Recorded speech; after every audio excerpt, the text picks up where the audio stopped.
Back on SportsBit, wrapping it up. Big game breakdown. Pauly and Teddy. Good late game. Chiefs on the road to take on the Cowboys. Bet online number now, Dallas 2, 52.5 the total. Elliott got cleared again this morning. He gets the stay. So at least for one more week, he'll play. And he didn't have to practice all week, so he'll be fresh. He's been terrific the last couple of weeks. Cause for concern here, definitely no home field advantage. Garrett 18-32 ATS at home. So here we go, Teddy, with this, where you think it's going to be Morris, but now with the late news, Elliott will play one more time. Yeah, I mean, distraction city for Dallas this week, no question about it. And you talked about Garrett's struggles at home. We're talking about a long-term 36% ATS mark for Jason Garrett in this building. And, of course, let's not forget the Cowboys' last two home games. They scored 30 points both times. They failed to win or cover either of those contests. Of course, we're talking about a Cowboys offense that now scored 28+ in each of the last 5 weeks.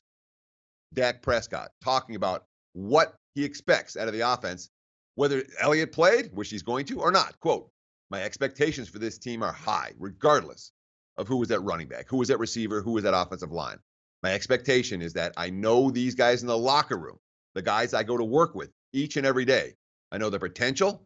I know what they and we can do together." And obviously, they've been doing it pretty consistently with 28+ each of the last 5 weeks. And the markets, with the Elliott news, we saw a modest bump, but really it was kind of a yawn, Pauly. Ezekiel Elliott in the marketplace between suspended and in, worth a half point to a point. You know, some of the books moved a 1.5 on it, but not in the broader market worth more than 1.5 points at the most. Ezekiel Elliott's not a 3 or 5 or 7 point type line move like we see at the quarterback position. Silver lining for the Cowboys this week, they go against the Kansas City rush defense. Kansas City defense, period, has struggled. The rush defense this year, Football Outsider has them 31st. Yards per rush, 29th. Yards per game, 28th. Alex Smith having a good year. They made up for it through the air. And it's strange here, Teddy. You can talk about Alex Smith in a second. Andy Reid with the special teams again. Football Outsiders ratings with Andy Reid in the Andy Reid era.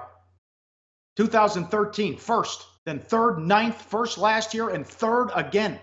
Great numbers on Andy Reid and the special teams.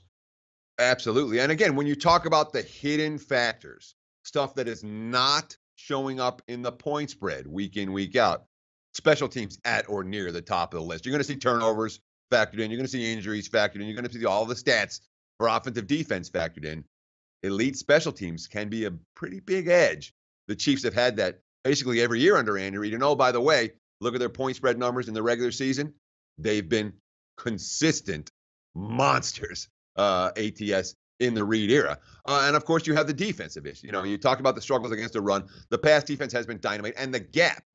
Flash that graphic one more time real quick. Alex Smith with a QB rating of 115.4.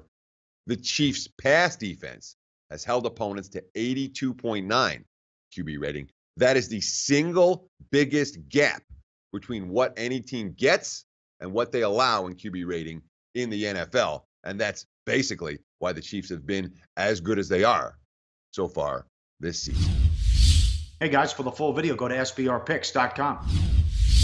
Go to SBRodds.com. Browse, compare, and shop live odds available at top online sportsbooks.